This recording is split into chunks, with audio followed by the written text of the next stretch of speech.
Hello guys, good evening. Welcome to 100 Learning Together.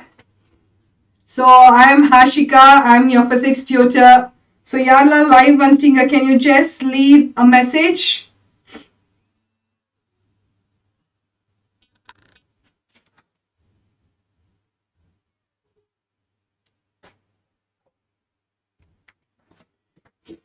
Yes, yalla live one stinger, can you just leave a message? Your audio video லாம் clear இருக்கா?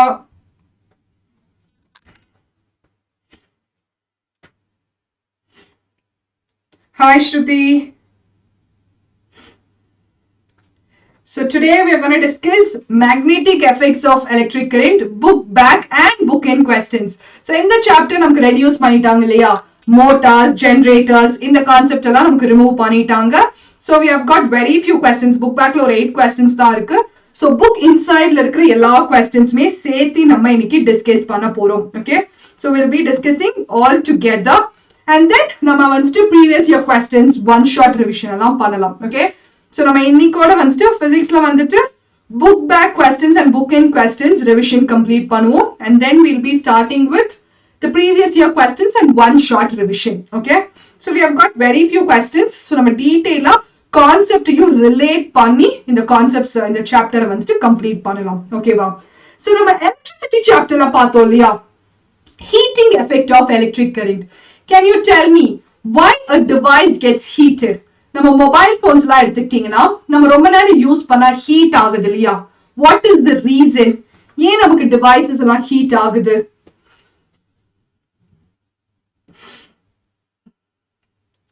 What is heating effect of electric current?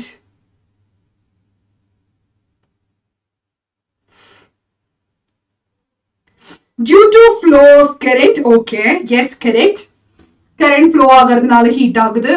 Then வேற என்னெல்லாம் reasons இருக்குப்பா ஏன் வந்துட்டு நமக்கு mobile phones heat ஆகுது?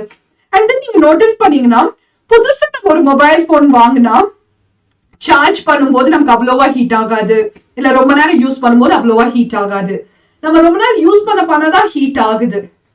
What is the reason? என்ன ரீசனா இருக்கும்னு நினைக்கிறீங்க? நம்ம ரெண்டு கையை இப்படி ரப் பண்ணா என்ன ஆகுது? ஹீட் ப்ரொடியூஸ் ஆகுதா? அதே மாதிரி தான் கரண்ட் ஃப்ளோ ஆகும்போது எலக்ட்ரான் வந்துட்டு when they hit with each other collide பண்ணும்போது நமக்கு ஹீட் வந்துட்டு ரிலீஸ் ஆகுது. ஓகே, சோ நமக்கு எதனால டிவைசஸ் எல்லாம் ஹீட் ஆகுது? கரண்ட் ஜாஸ்தியா ஃப்ளோ ஆச்சுன்னா, ரெசிஸ்டன்ஸ் அதிகமா இருந்துச்சுன்னா, ரெசிஸ்டன்ஸ்னா ஒண்ணும் இல்ல collisions, and then ரொம்ப நேரம் யூஸ் பண்ணாலும் நமக்கு ஹீட் ஆகும். This is about heating effect of electric current. Next வந்துட்டு கரண்ட்டுக்குன்னே இன்னொரு ஸ்பெஷலா ஒரு ப்ராப்பர்ட்டி இருக்கு, அதுதான் magnetic effect of electric current. அதாவது நமக்கு ஒரு வயர்ல வந்துட்டு இல்ல கண்டக்டர்ல கரண்ட் ஃப்ளோ ஆச்சுன்னா அது மேக்னெட்டா பிஹேவ் பண்ணுதுன்னு சொல்றாங்க. அதுதான் magnetic effect of electric current. Okay, so when the current is flowing, so அந்த கண்டக்டர் வந்துட்டு ஒரு மேக்னெட்டா ஆக்ட் ஆகுது, அங்க ஒரு மேக்னெட்டிக் ஃபீல்ட் லைன்ஸ் ப்ரொடியூஸ் ஆகுது. ஆனா நீங்க ஒரு கொஸ்டின் கேட்கலாம், மேம் இப்ப எங்க வீட்டுல ஒரு வயர் இருக்கு, அந்த வயர் கிட்ட வந்துட்டு நான் ஏதாவது ஒரு அயர்ன் ஆப்ஜெக்ட்ஸை கொண்டு போய் வச்சா அட்ராக்ட் பண்ணலையே, அப்ப எப்படி நம்ம அதை மேக்னெட்னு சொல்றோம்? Did you think about this? மேக்னெட்னா அயர்ன் ஆப்ஜெக்ட்ஸ் அட்ராக்ட் பண்ணணும். நான் இப்ப என்ன சொல்லிட்டேன், கரண்ட் ஃப்ளோ ஆகும் போது எனக்கு வந்துட்டு அந்த வயரோ கண்டக்டரோ வந்துட்டு மேக்னெட்டா ஆக்ட் ஆகுதுன்னு சொல்றேன். அப்போ ஏன் அது அயனை அட்ராக்ட் பண்ணல? What could be the reason சொல்ல முடியுமா? உங்களுக்கு என்ன தோணுது? இல்ல இந்த क्वेश्चन உங்களுக்கு தோணுச்சா அட்ராக்ட் பண்ணலையே அப்ப எப்படி மேக்னெட்டிக் எஃபெக்ட் இருக்கும்னு? Yes, any guesses why it could not attract the iron nail or any small iron objects? என்னவா இருக்கலாம்?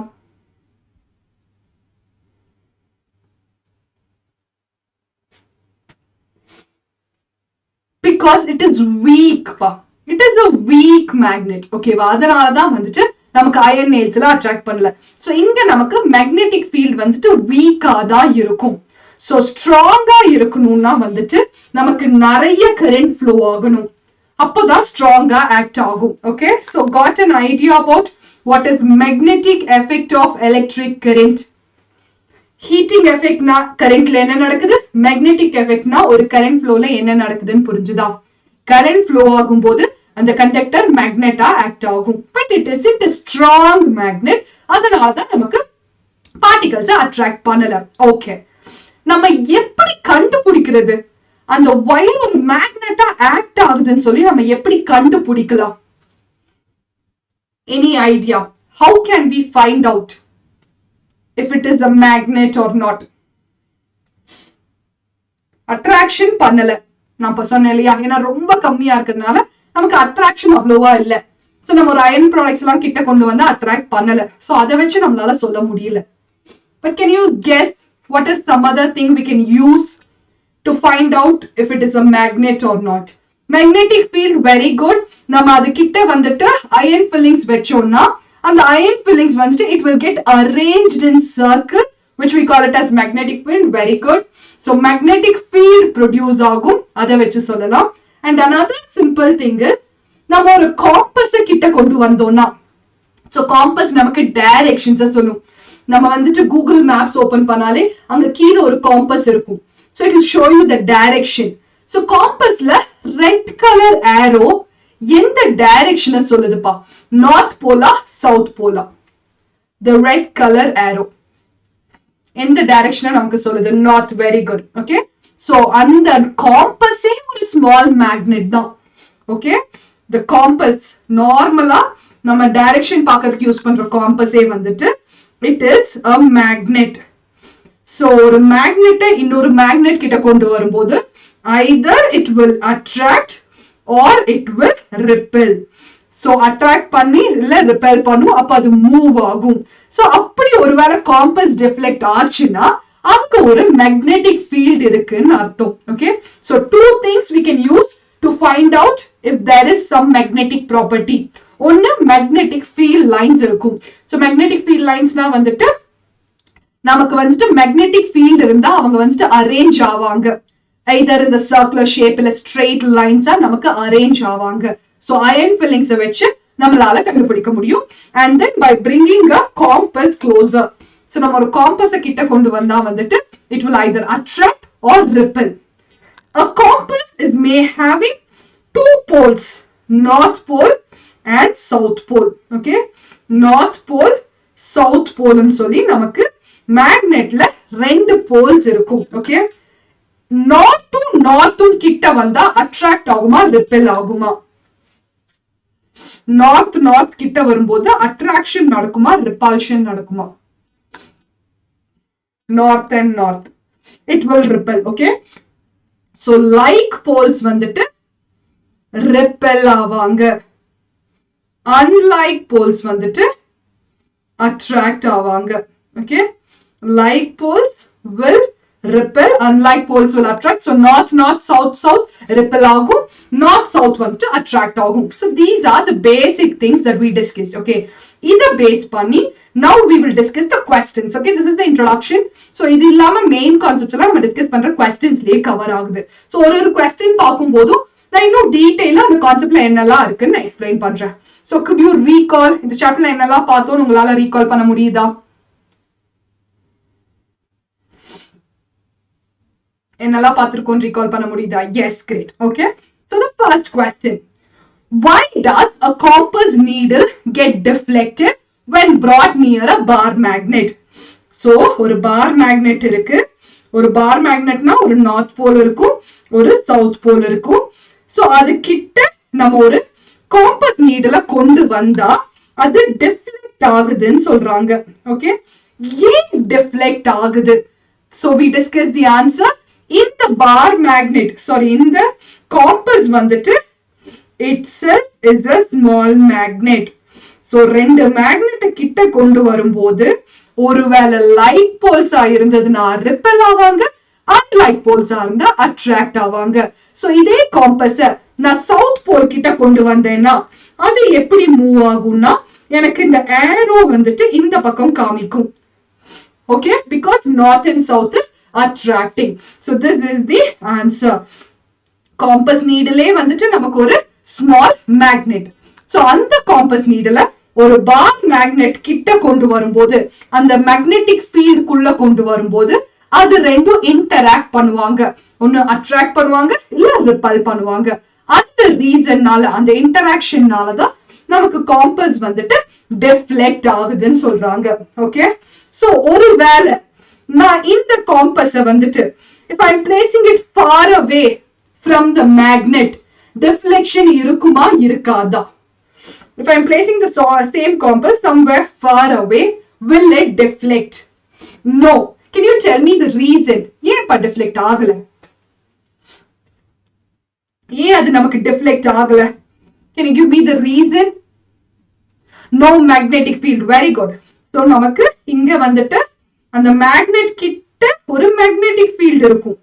அந்த மேக்னெட்டிக் ஃபீல்ட் கிட்ட நம்ம வச்சா மட்டும்தான் நமக்கு டிஃப்ளெக்ட் ஆகும். அதை தாண்டி தூரமா வச்சா டிஃப்ளெக்ட் ஆகாது. சோ மேக்னெட்டிக் ஃபீல்ட்னா ஒண்ணும் இல்ல, மேக்னெட்டை சுத்தி எவ்வளவு தூரம் அதால அட்ராக்ட் பண்ண முடியுமோ அதுதான் மேக்னெட்டிக் ஃபீல்ட்னு சொல்றாங்க. The area around a magnet up to which it can exert a force, அதுதான் மேக்னெட்டிக் ஃபீல்ட்னு சொல்றாங்க. Okay, so this is the first question. Next question, draw magnetic field lines around a bar magnet. இதுல நம்ம ரொம்ப இம்பார்ட்டண்டா என்ன notice பண்ணணும்னா, they are concentric circles. So circle மாதிரி இருப்பாங்க. They are closed curves. எப்போதுமே outside வந்துட்டு north pole to south pole தான் இருக்கும். நம்ம arrows மார்க் பண்ணலன்னா மார்க்ஸ் மைனஸ் பண்ணுவாங்க. It will move from north pole to south pole. Arrows கண்டிப்பா இருக்கணும். Okay, this is outside the magnet. அப்போ உள்ள inside the magnet எந்த டைரக்ஷன்ல போகும்னு சொல்ல முடியுமா? Outside north to south. So inside the magnet how will it move? South to north. Very good. So inside வந்துட்டு south to north தான் move ஆவாங்க. அப்ப அவங்க ஒரு க்ளோஸ்ட் கர்வா கிடைப்பாங்க.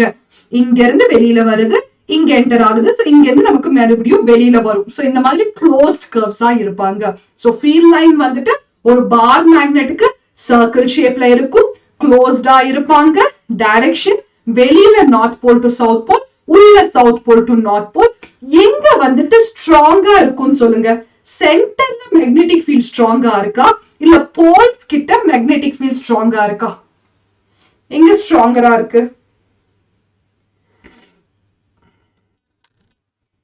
போல்ஸ். இங்க பார்த்தாலே நமக்கு தெரியுது இல்லையா, இங்கதான் நிறைய மேக்னெட்டிக் ஃபீல்ட் லைன்ஸ் வந்துட்டு கூட்டமா க்ளோசரா இருக்கு. மேக்னெட்டிக் ஃபீல்ட் லைன்ஸ் எங்க க்ளோசரா இருக்கோ அங்கதான் ஸ்ட்ராங்கரா இருக்கு. ஓகே, சோ நம்ம மேக்னெட்டிக் ஃபீல்ட்னா என்னன்னு பார்த்துட்டோம், அந்த லைன்ஸ்லாம் என்னன்னு பார்த்துட்டோம், எப்படி டிரா பண்ணணும், அதோட ப்ராப்பர்ட்டிஸும் டிஸ்கஸ் பண்ணிட்டோம். So this is the introduction part. Okay, so here properties of magnetic field lines. They do not intersect. So இங்க பாத்தீங்கனாலே தெரியும், ஒரு லைனும் நமக்கு டிஸ்டிங்க்டா தனித்தனியா இருக்காங்க. They will not interact. Okay, intersect. And then north pole ல இருந்து south pole-க்கு outside. Okay, they emerge from north pole to south pole outside. Inside the magnet south pole to north pole, and then it will be stronger at the poles. நம்ம ஒரு point எழுதிக்கலாம். Concentric circles, closed curves, இந்த மாதிரி எது ஈஸியா இருக்கோ அந்த மூணு ப்ராப்பர்ட்டிஸ் எழுதலாம். Okay, this is about magnetic field lines. So next, why don't two magnetic field lines interact? Okay, so ஒரு வேளை ரெண்டு field linesம் இப்படி intersect ஆச்சுன்னா இந்த இடத்துல, okay, இந்த இடத்துல நான் ஒரு காம்பஸ பிளேஸ் பண்ணேன்னா அந்த காம்பஸ் அந்த ஒரு செகண்ட்ல ரெண்டு டைரக்ஷனையும் காமிக்கணும். ஏன்னா காம்பஸோட வேலை என்ன? It tells the direction of magnetic field line. இது இப்போ இந்த டைரக்ஷன்ல போகுது, இது இப்போ இந்த டைரக்ஷன்ல போகுது. அப்ப காம்பஸ வச்சா அது இந்த டைரக்ஷனை காமிக்குமா இல்ல இந்த டைரக்ஷனை காமிக்குமா? It is difficult for a compass needle to show two different directions at the same time. It is impossible. அதனாலதான் ரெண்டு magnetic field lines intersect ஆகாது. They can be very close to each other, but they will not intersect. Okay, if they intersect, the compass needle has to show two different directions, which is not possible. So நமக்கு intersect ஆகாதுன்னு சொல்றாங்க. So இது வரைக்கும் பார்த்ததுல ஏதாவது doubt இருக்கா? நம்ம magnetic field வந்துட்டு டிஸ்கஸ் பண்ணி அதுல இருக்கிற क्वेश्चंस பார்த்துட்டோம். மேக்னெட்டிக் ஃபீல்ட்னா என்ன, ஃபீல்ட் லைன்ஸ்னா என்ன, அதோட ப்ராப்பர்ட்டிஸ், இதுல ஏதாவது டவுட் இருக்கா?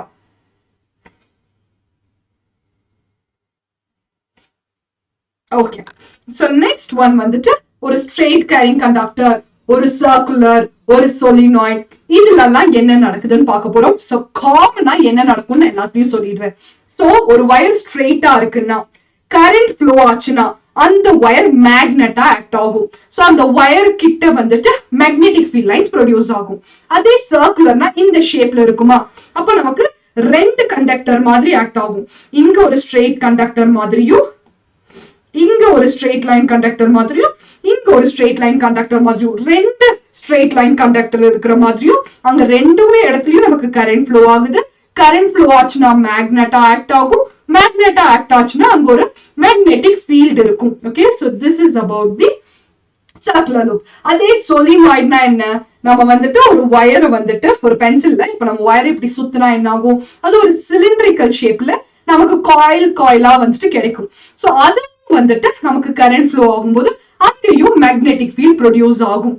சோ 3 டிஃபரெண்ட் ஷேப்ஸ், ஆனா மூணுலயுமே என்ன காமன்னா கரண்ட் ஜாஸ்தியா இருந்தா மேக்னெட்டிக் ஃபீல்ட் ஜாஸ்தியா இருக்கும்.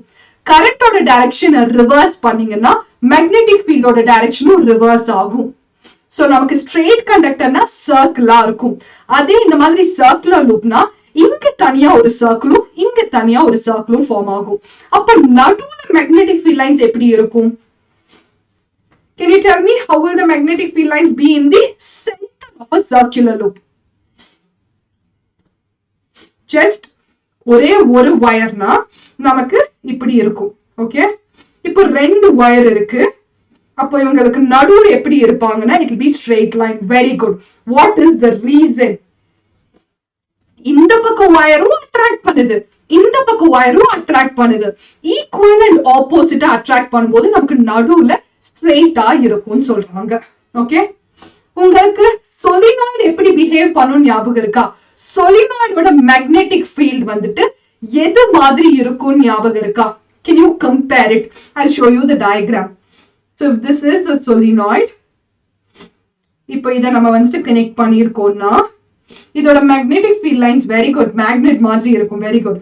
சோ இதோட மேக்னெட்டிக் ஃபீல்ட் லைன்ஸ் இப்படிதான் இருக்கும், நார்த் டு சவுத் போற மாதிரியும் சென்டர்ல ஸ்ட்ரெயிட் லைனாவும் இருக்கும். It acts like a bar magnet. Very good. So இது மூணுமே வந்துட்டு எப்படி ஒர்க் ஆகுது, அதோட ஃபங்க்ஷன்ஸ் என்ன, அது என்னெல்லாம் நமக்கு ப்ரூவ் பண்ணுதுன்னு புரிஞ்சுதா? Any doubt in this? இது மூணு புரிஞ்சா நமக்கு 1/2 of the chapter complete ஆயிடுச்சு. இத பேஸ் பண்ணி இருக்கிற questions பார்க்கலாம். Okay, so now consider a circular loop of wire. It is lying on the table and then current is passing through the loop clockwise la. So clockwise direction la நமக்கு current pass ஆகுது. So clockwise la current pass ஆகுது. Right hand rule use பண்ணுங்க. So this is right hand rule. Right hand rule thumb வந்துட்டு what direction does it denote? Can you tell me? The thumb denotes the direction of edora direction நமக்கு thumb சொல்லும். Right hand thumb rule. Correct. Very good.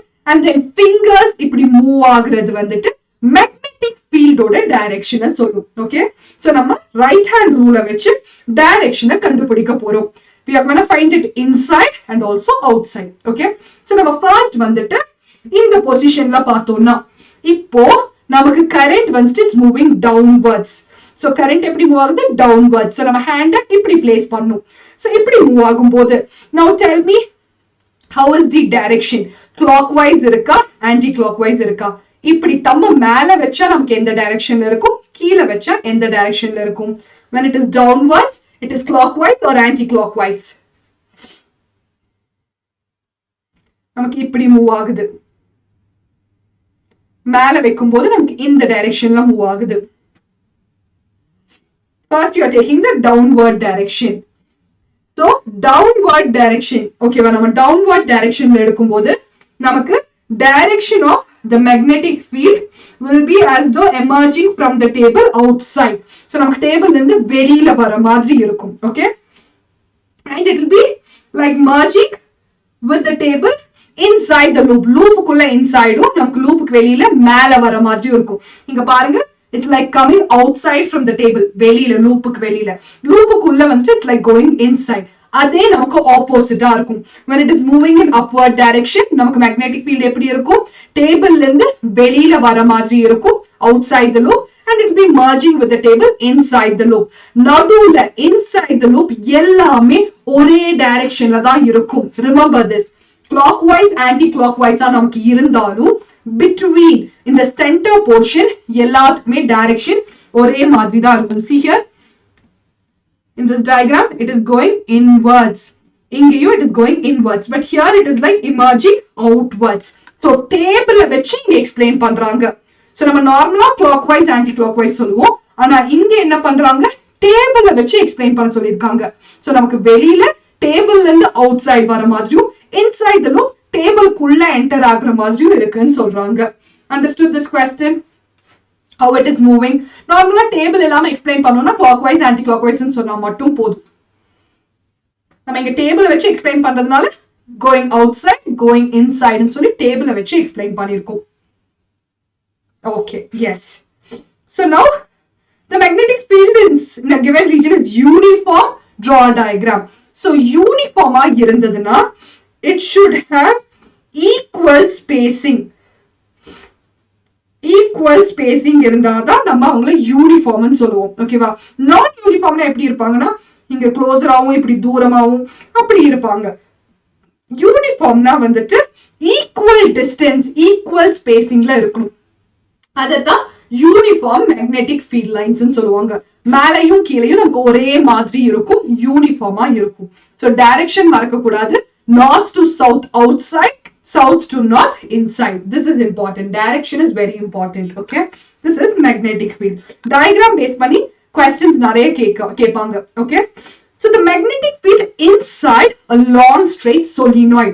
so இதுதான் solenoid. solenoid எப்படி பண்ணுவாங்கன்னு சொன்னேன். ஒரு wire எடுத்து அந்த வயரை நம்ம இப்படி வந்துட்டு ஒரு cylindrical shapeல rotate பண்ணோம்னா அதுதான் அந்த coil தான் வந்துட்டு solenoid ன்னு சொல்லுவாங்க. so அந்த solenoidல வந்துட்டு நமக்கு அந்த சென்டர்ல வந்துட்டு எப்படி magnetic field lines இருக்கும்னு கேக்குறாங்க. will it be zero? will it decrease when we move towards its end? will it increase as we move towards its end? will it be same? solenoidங்கிறது ஒரு small bar magnet மாதிரின்னு பார்த்தோம்.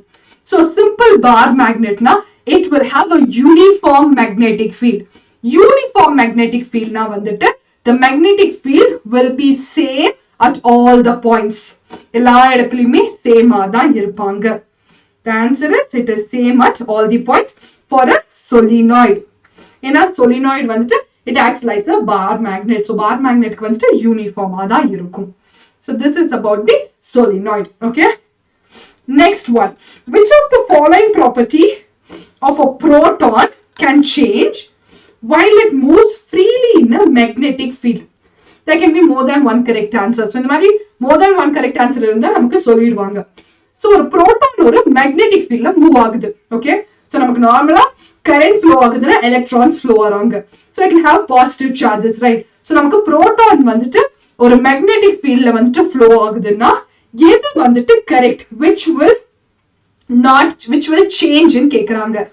mass மாறுமா? நம்ம எங்க போனாலும் mass மாறாது.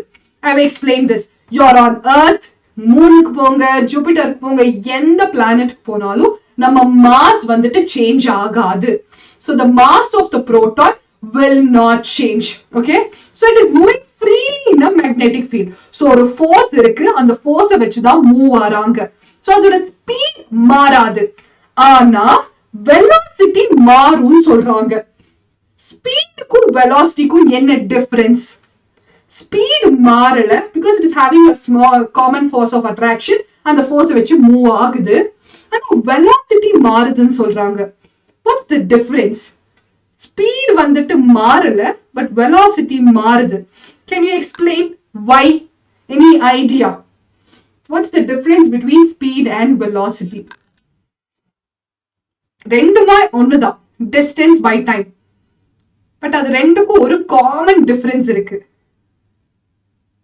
any idea? what's the difference? okay, speed does not depend on direction. speed does not depend on direction.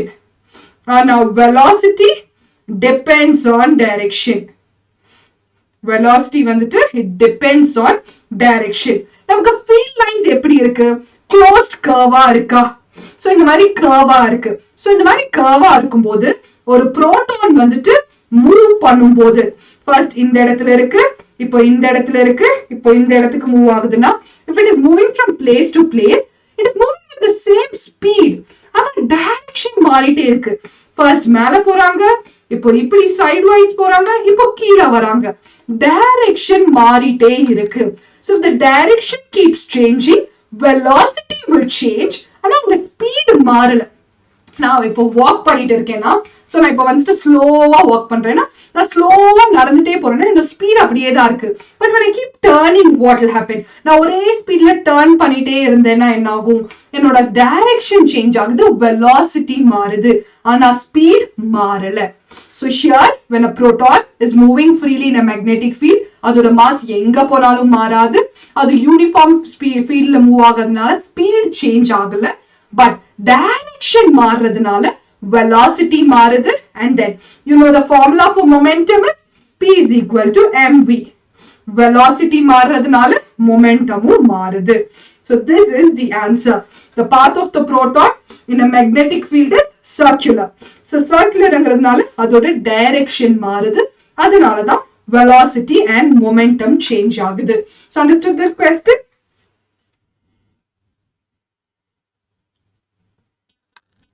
Okay. So next one. So this activity 13.7 is nothing but force acting on a current carrying conductor. Okay வா, நமக்கு வந்துட்டு ஒரு conductor இருக்குன்னா நம்ம ஸ்விட்ச் on பண்ணி current flow ஆகுதுன்னா அங்க ஒரு மேக்னெட்டிக் ஃபீல்ட் ப்ரொடியூஸ் ஆகும்.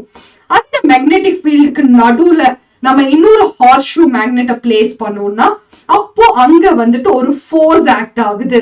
சோ அந்த ஃபோர்ஸ் வந்துட்டு எப்படி ஆக்ட் ஆகுது, அதனால என்ன சேஞ்சஸ் நடக்குது, அதுதான் இந்த question. Okay, see here a current carrying conductor when placed in a magnetic field, இன்னொரு magnetic fieldல பிளேஸ் பண்ணும்போது அவங்க ரெண்டு பேருக்கும் நடுவுல அட்ராக்ஷன் இல்ல ரிபல்ஷன் நடக்கும். அதனால it will experience a force. So அந்த ஃபோர்ஸ் எப்படி இருக்கும்னு கேக்குறாங்க. கரண்ட் இன்க்ரீஸ் ஆச்சுன்னா ஃபோர்ஸ் எப்படி இருக்கும்? Okay, how do you think the displacement of the rod is affected? எவ்வளவு தூரம் வந்துட்டு மூவ் ஆகுது, அந்த டிஸ்பிளேஸ்மெண்ட் எப்படி அஃபெக்ட் ஆகும்னு கேக்குறாங்க. கரண்ட் ஜாஸ்தினா டிஸ்பிளேஸ்மெண்ட் ஜாஸ்தியா இருக்கும். a stronger horseshoe magnetனா என்ன ஆகும்? magnetic field ஸ்ட்ராங்கரா இருக்கும். magnetic field ஸ்ட்ராங்கரா இருந்தாலும் நமக்கு ஃபோர்ஸ் ஜாஸ்தியா இருக்கும், அப்ப டிஸ்பிளேஸ்மெண்ட் ஜாஸ்தியா இருக்கும். length of the rod increase பண்ணோம்னா அந்த கண்டக்டர், அந்த வயரோட கண்டக்டரோட லென்த் இன்க்ரீஸ் பண்ணாலும் நமக்கு டிஸ்பிளேஸ்மெண்ட் ஜாஸ்தியா இருக்கும். சோ நம்ம current or magnetic field or length இத மூணையும் இன்க்ரீஸ் பண்ணோம்னா நமக்கு டிஸ்பிளேஸ்மெண்ட் ஜாஸ்தியா இருக்கும்னு சொல்றாங்க. So that is this question. So hope you remember the diagram. So நமக்கு ஒரு சப்போர்ட் இருக்கும், இந்த சப்போர்ட்ல இருந்து நம்ம ஒரு ராட வந்துட்டு ஹேங் பண்ணுவோம். ஓகே, and then இத வந்துட்டு நம்ம பேட்டரி கூட கனெக்ட் பண்ணிருப்போம். இங்க ஒரு ஹார்ஸ் ஷூ மேக்னெட்டை வந்துட்டு பிளேஸ் பண்ணிருப்போம். இதுவே ஒரு மேக்னெட், இதுவே நமக்கு ஒரு மேக்னெட். ஏன்னா கரண்ட் ஃப்ளோ ஆகும்போது கண்டக்டரே ஒரு மேக்னெட்டா ஆக்ட் ஆகும்.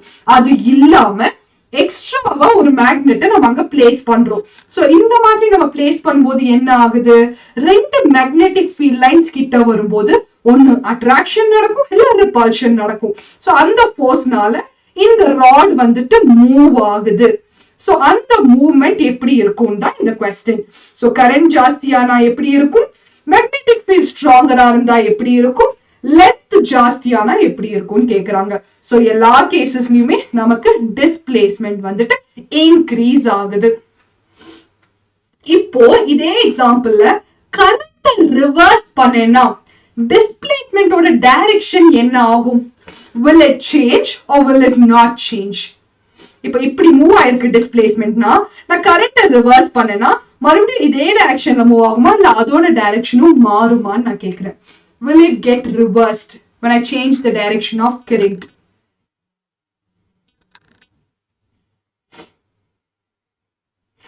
when you change the direction of current, the displacement also will change. Okay, so நமக்கு கரண்டோட டைரக்ஷன் மாறும்போது அதோட டைரக்ஷனும் மாறும், magnetic field line ஓட direction மாத்தினாலும் அது affect ஆகும்.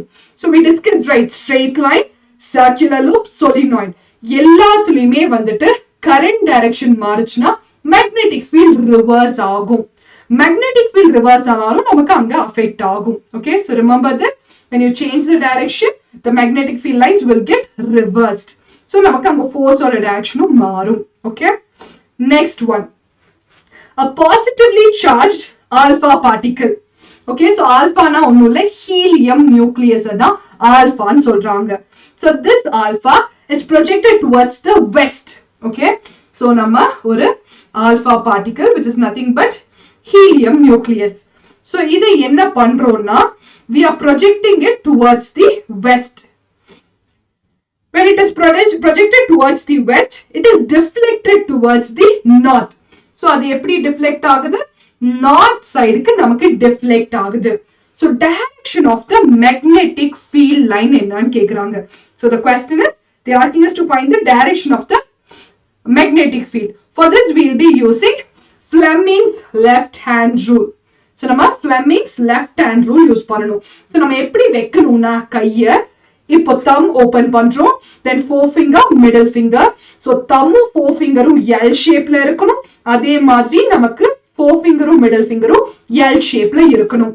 So this is how we should open. So here thumb finger is known as daddy finger ன்னு சொல்லிருந்தேன் இல்லையா? So father. Forefinger is known as mother, and then the middle finger is known as child. So father, mother, child ன்னு சொல்லிருந்தேன். Okay, so remember this, father, mother and child. So இதை வச்சுதான் நம்ம direction வந்துட்டு note பண்ண போறோம். Okay, so see here, the direction of the magnetic field line is determined using Fleming's left hand rule. So according to this rule, நம்ம thumb, forefinger, middle finger வந்துட்டு we'll be opening it in such a way that it's perpendicular to each other. L shape ல இருக்கணும். Okay, so here the thumb will point the direction of the magnetic force, and then middle finger will show you the current child, so current, and then forefinger mother, so magnetic field வந்துட்டு நமக்கு காமிக்கும். Okay, so நமக்கு இப்போ பாசிட்டிவா இருக்கிறது first வந்துட்டு proton எந்த டைரக்ஷன்ல மூவ் ஆகுதுன்னு சொன்னேன், வெஸ்ட் டைரக்ஷன்ல மூவ் ஆகுது. ஓகே, அப்ப நமக்கு கரண்ட் எப்படி மூவ் ஆகும்? வெஸ்ட்ல தான் இருக்கும், because the flow of current will be from positive to negative. So here towards the west we'll have the current. Okay, so நம்ம அங்க வந்துட்டு எந்த ஃபிங்கரை பிளேஸ் பண்ணணும்? Middle finger. So middle finger in the direction ல இருக்கிற மாதிரி நம்ம place பண்ணிக்கணும். Okay, and then நமக்கு இந்த டைரக்ஷன்ல, சோ இப்படி இருக்கிறது வந்துட்டு நமக்கு இப்படி மூவ் ஆகுது. Okay, so you're just changing it like this. அப்போ நமக்கு magnetic field ஓட டைரக்ஷன் வந்துட்டு எப்படி இருக்கும்னு கேக்குறாங்க. Okay, so the direction of the magnetic field. How is the direction of the magnetic field? How is my forefinger? How is the direction of the magnetic field? Towards the south or towards the east or downwards or upwards or? Father, mother, child. So father is force, mother is magnetic field, and then child is the middle finger. So நமக்கு இந்த டைரக்ஷன்ல இப்ப இருக்கு. So how is the magnetic field? South, east, downward, upward. எப்படிப்பா place ஆயிருக்கு? You can just try it with your hand. இல்லனா என்னோட hand பார்த்தே நீங்க சொல்லலாம். How is it moving? The direction of the magnetic field. So here M stands for magnetic field. So how is it moving? In the finger in the direction la ungalku irukku. This is moving towards my west. How is this direction? How is the direction of this finger? Eppadi move agudhu? Upwards. So it will be moving upwards. Okay, so these type of questions are only really tricky. So நம்ம வந்து class எடுக்கும் போதே பார்த்தோம் இல்லையா, is it going inside the paper, outside the பேப்பர்னால நம்ம questions பார்த்தோம் இல்லையா. ஸோ இதை பொறுத்த வரைக்கும் நம்ம ஃபிங்கர் அலைன்மெண்ட்டை கரெக்டா வைக்கணும். So always remember father, mother, child. So father, mother, child எல்லாமே எல் ஷேப்ல இருக்கணும், இதை மறந்துடாதீங்க. இது எல் ஷேப்ல இல்லைன்னா கூட நமக்கு மிஸ்டேக் ஆகும். Okay, so here father stands for magnetic field force, and then M stands for magnetic field, child stands for current. So இந்த ஷேப்பை வந்துட்டு ட்ரை பண்ணுங்க. இந்த மாதிரி diagrammatic questions வந்துட்டு previous year questionsல நிறைய கேட்டிருக்காங்க. So we'll discuss all the previous year questions. அப்ப நமக்கு இது இன்னுமே வந்துட்டு தெளிவா புரியும். Okay? So it will be moving upward. So the magnetic field will be upward according to Fleming's left hand rule. So you got an idea எப்படி நம்ம hand use பண்ணி நம்ம வந்துட்டு டைரக்ஷனை கண்டுபிடிக்கணும்னு.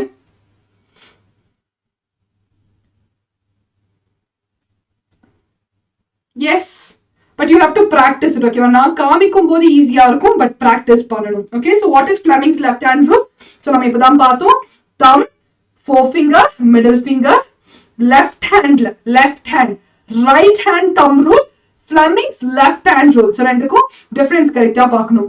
Okay, so at right angles to each other, right angle இருக்கணும். அதுதான் L shape ன்னு சொன்ன, right angle இருக்கணும்.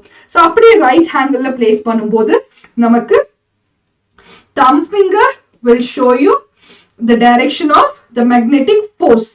Forefinger will tell you the direction of magnetic field. Middle finger will tell you the direction of current. Okay, so this is important. ரெண்டு ரூல்ஸ்மே important.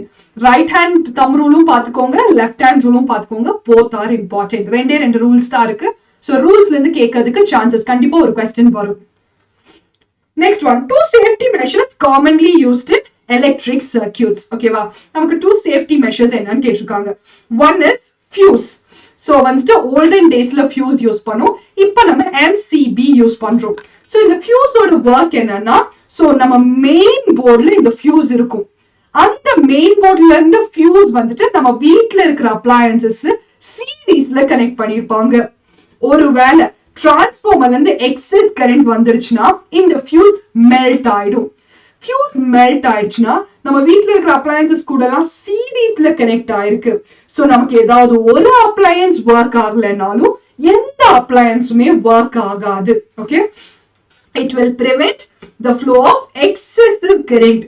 So நமக்கு இந்த fuse மட்டும் தான் டேமேஜ் ஆகுமே தவிர வீட்ல இருக்கிற எந்த அப்ளையன்ஸும் டேமேஜ் ஆகாது. ஒருவேளை fuse இல்லைன்னா அவ்வளோ எக்ஸஸ் கரண்ட் நம்ம டிவைசஸ் கிட்ட வந்துருச்சுன்னா நம்ம டிவைசஸ் வந்துட்டு ஷார்ட் சர்க்யூட் ஆகிறதுக்கு சான்சஸ் நிறைய இருக்கு. Okay, so it will just control the flow of current. ஒருவேளை எக்ஸஸ் ஆயிடுச்சுன்னா வந்து மெல்ட் ஆகி it will stop the flow of current. அப்ப நமக்கு மற்ற அப்ளையன்சஸ் எல்லாம் ப்ரொடெக்ட் பண்ணலாம். ஓகே, இதே தான் எர்த்திங்கோட பர்பஸும்.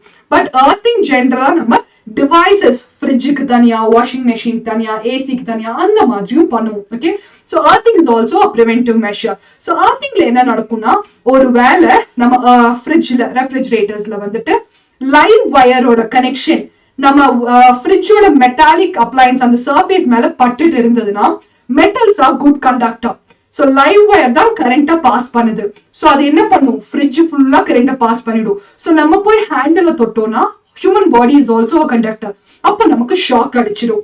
அப்போ இந்த எர்த் வயர் என்ன பண்ணும்னா, ஒருவேளை இந்த மாதிரி ஏதாவது லீக்கேஜ் ஆஃப் கரண்ட் இருந்ததுன்னா எக்ஸஸா ஃப்ளோ ஆகுற கரண்ட் எல்லாத்தையுமே கிரவுண்டுக்கு இழுத்துரும். அப்போ நமக்கு அந்த அப்ளையன்ஸ் வந்துட்டு நமக்கு கரண்ட் வந்து அதுக்குள்ள ஃப்ளோ ஆகாம ஷாக் இல்லாம நம்மளால ப்ரிவென்ட் பண்ண முடியும். So it is use to protect the electric shock. இது வந்துட்டு அப்ளையன்ஸ்ல கனெக்ட் பண்ணிருப்போம். ஸோ ஒருவேளை லீக்கேஜ் இருந்ததுன்னா it will get transfer to the ground. So நமக்கு அப்ளையன்ஸ் வந்துட்டு எலக்ட்ரிக்யூட் ஆகாம ப்ரிவென்ட் பண்ணலாம், நமக்கும் ஷாக் அடிக்காது. So these are some safety measures. Okay, so domestic electric circuit is an important concept. Okay, so here you have an electric oven of 2 kilowatt power rating. So power evlo 2 kilowatt. It is operated in a domestic electric circuit of potential 220 volt. So அந்த current, அந்த வயரோட current வந்துட்டு 5 ampere. What result to you expect கேக்குறாங்க. இந்த ஓவனை அங்க use பண்ண முடியுமா முடியாதாங்க தான் கேள்வி. 2 kilo watt is the power. So அங்க வர பொட்டென்ஷியல் 220 வோல்ட், நம்ம வீட்டுக்கு 220 வோல்ட். நமக்கு தெரியும் இல்லையா, 5 ஆம்பியர் ரேட்டிங் இருக்கும், 15 ஆம்பியர் ரேட்டிங் இருக்கும். ஸோ இந்த எலக்ட்ரிக் ஓவனை வந்துட்டு 5 ஆம்பியர்ல யூஸ் பண்ண முடியுமா முடியாதாங்கிறது தான் question. Okay, so for that we have to find the current. So current P is equal to VI is the formula. I is equal to P by V. So power 2 kilowatt is 2000. So divided by 220, 0, 0 cancel ஆயிடும். So 11s are second W use பண்ணீங்கன்னா then 100. So here you'll have 9s are 99. Okay. So 0.1 இருக்கும். So 1 it goes on. இங்க 5 ampere இந்த electric oven use பண்ண முடியுமா முடியாதா? Is it possible to use it at 5 ampere current rating? நம்ம வீட்லயே இருக்கும் இல்லையா 5 ampere 15 ampere ன்னு சொல்லி. So 5 ampere இருக்கிற இடத்துல இந்த ஓவனை யூஸ் பண்ண முடியுமா முடியாதா? நோ. ஏன்னா இதோட எக்ஸஸ் இதோட கரண்டே 9 ஆம்பியரா இருக்கு. சோ மோர் தேன் 5ங்கிறதுனால அந்த இடத்துல நம்ம யூஸ் பண்ண முடியாது. Okay. So these type of application based questions நம்ம எக்ஸ்பெக்ட் பண்ணலாம். So electricity chapterல தான் நிறைய ப்ராப்ளம்ஸ் இருக்கு. நிறைய ஃபார்முலாஸ்ல இருந்து ப்ராப்ளம்ஸ் இருக்கு. So அதெல்லாம் நம்ம go through பண்ணாலே இந்த சாப்டர்ல இருந்து ஈஸியா தான் கேட்பாங்க. Okay. So now next question. What precaution should you be taken to avoid overloading of domestic electric circuit? Overloading எப்ப நடக்கும்னா இப்ப நம்ம ஜெனரலா வீட்ல ஒரு பிளக்ல இருந்து அங்க இருந்து வந்துட்டு நம்ம ஒரு நார்மலா வந்துட்டு ஒரு கேபிளுக்கு கனெக்ட் பண்ணிட்டோம்னா சோ அத வந்துட்டு ஏதாவது ஒரு ஜங்ஷன் பாக்ஸுக்கு கனெக்ட் பண்ணி அந்த ஜங்ஷன் பாக்ஸ்ல என்ன பண்ணுவோம் மொபைல் சார்ஜர் லேப்டாப் சார்ஜர் அம்மா மொபைல் அப்பா மொபைல் எல்லாமே ஒட்டுக்கா ஒரே நேரத்துல சார்ஜ் போட்டுருவோம். சோ அப்ப என்ன நடக்கும்னா அங்க எக்ஸஸ் கரண்ட் வந்துட்டு சீரீஸ்ல கனெக்ட் ஆயிடும். So the current flow will be more, heat வந்துட்டு அதிகமா ப்ரொடியூஸ் ஆகும். So it will even cause short circuit அப்படியே burn ஆகிறதுக்கும் சான்சஸ் நிறைய இருக்கு. ஓவர்லோடிங்னா வந்துட்டு ஒரே கனெக்ஷன்ல நிறைய டிவைசஸ் சார்ஜ் பண்ணீங்கன்னா அதுதான் overloading. So the few precautions that should be taken is connecting too many devices in a single socket should be avoided. ஒரே சாக்கெட்ல நிறைய இதை சார்ஜ் போடக்கூடாது. Okay.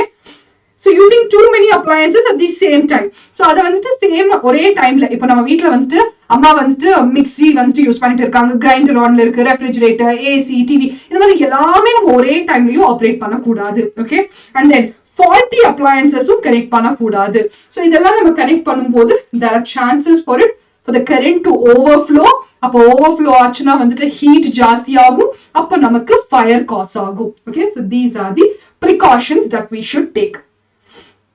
Yes, which of the following correctly describes the magnetic field near a long straight wire? So long straight wire இருக்கு. இங்க magnetic field எப்படி இருக்கும்னு கேக்குறாங்க. Straight lines perpendicular to the wire இருக்குமா or straight lines parallel to the wire, sorry perpendicular to the wire இப்படி இருக்கும் இல்ல parallel to the wire இருக்குமா or radial lines இருக்குமா again towards the radius இருக்குமா or will it be concentric circles? எப்படி இருக்கும்? ஒரு straight wireல magnetic field lines எப்படி இருக்கும்? How will the magnetic field lines be? Perpendicular இருக்குமா, parallel இருக்குமா, radial இருக்குமா, concentric circles இருக்குமா? The field lines will be concentric circles if this is a straight wire. So இந்த wireல வந்துட்டு நமக்கு magnetic field lines வந்துட்டு இப்படி தான் இருக்கும், concentric circles தான் இருக்கும். Okay? This is the answer. It will be as concentric circles. At the time of short circuit, the current in the circuit short circuit ஆயிடுச்சுன்னா அப்ப அந்த இடத்துல current எப்படி இருக்கும்? Substantially reduce ஆகுமா, current மாறாதா, இல்ல ஹெவியா சீக்கிரமா இன்க்ரீஸ் ஆயிடுமா, இல்ல கண்டினியூஸா வேரி ஆயிட்டே இருக்குமா, ஜாஸ்தியா கம்மியா வேரி ஆயிட்டே இருக்குமா? ஷார்ட் சர்க்யூட் ஆகுது, ஃபயர் வந்துட்டு காஸ் ஆகுது. இப்போ அப்ப நமக்கு அந்த இடத்துல கரண்ட் எப்படி இருக்கும்னு கேக்குறாங்க. Will it reduce or will it not change or will it increase? Or will it vary continuously? என்ன நடக்கும் short சர்க்யூட்னா? It will increase heavily. Yes, good. State whether the following statements are true or false. The field at the center of a long circular coil carrying current will be parallel straight lines. So solenoid ஓட சென்டர்ல magnetic field lines வந்துட்டு ஸ்ட்ரெயிட்டா இருக்கும், parallel இருக்கும்னு சொல்றாங்க. True or false? Is it true or false? In the center, north pole, normal bar magnet யோசிச்சு பாருங்க. Very good, true. Okay, ஒரு bar magnetலயும் சென்டர்ல நமக்கு parallel தான் இருக்க போகுது. Okay. A wire with green insulation is usually the live wire of the electric supply. Live wireக்கு green color use பண்ணுவோமா? True or false? False. Green wire is used for earthing. Green wire வந்துட்டு earthing தான் use பண்ணுவாங்க. Okay, it is used for earthing, so it is false. Okay, list two methods of producing magnetic field. So magnetic field எப்படி produce பண்ண முடியும்? So by using a permanent magnet. So ஒரு magnet இருந்ததுன்னா, ஒரு magnetic field இருந்ததுன்னா, iron fillings spray பண்ணோம்னா நம்ம அதை அப்படியே tap பண்ணாலே நமக்கு magnetic field lines produce ஆயிடும், having a bar magnet. Next என்ன பண்ணலாம், ஒரு current flowing conductor. So current flow ஆச்சுன்னா என்ன ஆகும், அது மேக்னெட்டா ஆக்ட் ஆகும், அப்போ மேக்னெட்டிக் ஃபீல்ட் லைன்ஸ் ப்ரொடியூஸ் ஆகும். Okay, so this is the two ways of producing magnetic field. ஒரு மேக்னெட் யூஸ் பண்ணலாம், இல்லைன்னா ஒரு கரண்ட் கேரிங் கண்டக்டர். அது ஸ்ட்ரெயிட்டா தான் இருக்கணும்னு இல்லை, சோலினாய்டு யூஸ் பண்ணலாம், சர்க்குலர் லூப்ஸ் யூஸ் பண்ணலாம். எதுல நமக்கு கரண்ட் ஃப்ளோ ஆனாலும் அந்த மேக்னெட்டிக் ஃபீல்ட் லைன்ஸ் ப்ரொடியூஸ் ஆகும். அதை எப்படி கண்டுபிடிக்கலாம், அயன் ஃபில்லிங்ஸ் ஸ்ப்ரிங்கிள் பண்ணி அதை டேப் பண்ணா நமக்கு சர்க்கிள் ஷேப்ல வந்துட்டு அரேஞ்ச் ஆயிடும். அப்படி அரேஞ்ச் ஆச்சுன்னா it means there is a magnetic field. So these are the two methods. When is the force experienced by a current carrying conductor placed in a magnetic field be largest? எப்போ force வந்துட்டு largest ஆ இருக்கும்னு கேக்குறாங்க, when it is perpendicular. So when the direction of the current is perpendicular to the direction of the magnetic field. So நமக்கு magnetic field க்கு current direction exact perpendicular இருந்துச்சுன்னா force வந்துட்டு maximum இருக்கும்னு சொல்றாங்க. Okay, then it will be maximum. State the rule to determine the direction of a magnetic field produced in a long straight conductor carrying current. இப்போ ஒரு long straight conductor இருக்குன்னா அதுல direction of magnetic field கண்டுபிடிக்கணும்னா we can use right hand thumb rule. So நமக்கு thumb என்ன சொல்லும், direction of current சொல்லும். Fingers என்ன சொல்லும், direction of magnetic field சொல்லும். So straight conductor carrying current வந்துட்டு right hand thumb rule வச்சு சொல்ல முடியும். ஆனா force experienced by, இங்க force இல்ல, just current and magnetic field. So thumb use பண்ணலாம், thumb current சொல்லும், fingers magnetic field சொல்லும். ஆனா force வந்துட்டு experience பண்ணுதுன்னா, அந்த conductor ஒரு force experience பண்ணி displace ஆகுதுன்னா அப்போ நம்ம மேக்னெட்டிக் ஃபீல்ட வந்து எப்படி கண்டுபிடிக்கலாம்னு பாத்தீங்கன்னா using Fleming's left hand rule. ஏன்னா இங்க தான் நமக்கு ஃபோர்ஸுக்கான டைரக்ஷனும் தெரியுது. So if it is force வந்ததுனால நம்ம Fleming's left hand rule use பண்றோம், ஃபோர்ஸ் இல்லைன்னா ரைட் ஹேண்ட் தம் ரூலே யூஸ் பண்ணிக்கலாம். Okay, so this is the answer. Next one, when does an electric short circuit occur? Overloading பண்ணும்போது, too many appliances in a single socket. Okay, இல்லைன்னா ஒரு higher power rating, அதான் 5 ஆம்பியர்ல வந்து electric ஓவனோ இல்ல ரெஃப்ரிஜரேட்டரோ நம்ம connect பண்ணோம்னா அப்போ ஷார்ட் சர்க்யூட் ஆகும். So when higher power rating appliances is connected to a light circuit. Okay, so current வந்துட்டு ஹையா இருந்ததுன்னா இந்த கண்டிஷன்ஸ் எல்லாத்துலயுமே நம்ம ஷார்ட் சர்க்யூட் ஆகும். So இது இல்லாம நமக்கு எப்போ ஷார்ட் சர்க்யூட் ஆகலாம், when the live wires insulation is worn off. நமக்கு வயர்ஸ் எல்லாமே வந்துட்டு நார்மலா பிரவுன் கலர்ல இருக்கும், அதுக்கு மேல ஒரு பிளாஸ்டிக் கோட்டிங் யூஸ் பண்ணுவோம். It can be black colour, it can be red colour, green colour use பண்ணுவோம். சோ அந்த இன்சுலேஷன் ஒருவேளை நமக்கு டேமேஜ் ஆயிருந்தா அந்த லைவ் வயரும் நியூட்ரல் வயரும் கான்டாக்ட்ல வந்துச்சுன்னா அப்போ கரண்ட் வந்துட்டு சடனா இன்க்ரீஸ் ஆகும், ஷார்ட் சர்க்யூட் ஆகும். So if the insulation is worn off and it comes in contact with each other, live வயரும் நியூட்ரல் வயரும் ஒருத்தர் கூட ஒருத்தர் கான்டாக்ட்ல வரும்போது கரண்ட் அப்ரப்டா ரொம்ப ஜாஸ்தியா சடனா இன்க்ரீஸ் ஆயிடும், அப்போ நமக்கு ஷார்ட் சர்க்யூட் ஆகும். So these are the two conditions in which electric short circuit occurs. What is the function of the earth wire? Why is it necessary to earth metallic appliances? So நம்ம பார்த்தோம் இல்லையா, earthing is a safety purpose. So நம்ம சேஃப்டிக்காக தான் earthing பண்றோம். So earthing பண்றதுனால நமக்கு என்ன அட்வான்டேஜ்னா, ஒருவேளை நமக்கு எக்ஸஸ் கரண்ட் ஃப்ளோ ஆச்சுன்னா லைவ் வயர்ல ஏதாவது ஃபால்ட் இருந்து லைவ் வயர் அப்ளையன்ஸ் கூட கான்டாக்ட்ல வந்துடுச்சுன்னா அந்த அப்ளையன்ஸ் ஃபுல்லா மெட்டல்ங்கிறதுனால ஃபுல்லா கரண்ட் ஃப்ளோ ஆகும். அப்போ நம்ம போய் அதை ஆப்ரேட் பண்ணும்போது, human body is also a good conductor. So நம்ம அதை போய் ஆப்ரேட் பண்ணும்போது அங்கிருந்து நமக்குள்ளேயும் கரண்ட் வந்துட்டு பாஸ் ஆயிடும். So to prevent electric shocks we usually do earthing. So இதுதான் வந்துட்டு earthing-ஓட யூஸ். ஓகே, ஸோ மெட்டாலிக் பாடியில தான் வந்துட்டு கனெக்ட் பண்ணுவாங்க. அதாவது ரெஃப்ரிஜரேட்டர்ஸ், ஏசி எல்லாம் எடுத்துக்கிட்டோம்னா அதோட அவுட்டர் சர்ஃபேஸ் மெட்டலால செஞ்சிருப்பாங்க. So metallic body is earthed with the help of earth wire. So அது என்ன பண்ணும், if there is a leakage, okay, அது எலக்ட்ரிக் வயர் வந்துட்டு it will transfer the excess to current to the ground with the help of the earth wire. So it will prevent us from getting electric shocks. So this is why we are earthing the electric appliances. So with this, we have discussed the book in and book back questions of magnetic effects of electric current. ஏதாவது doubt இருக்கா? So இதோட நம்ம இந்த சாப்டர்ல இருக்கிற concepts எல்லாமே recall பண்ணோம், இருக்கிற கொஸ்டின்ஸ் எல்லாமே ரீகால் பண்ணிட்டோம். So no doubts, clear? Okay. So நம்ம நெக்ஸ்ட் கிளாஸ்ல இருந்து will be starting previous year questions and one shot.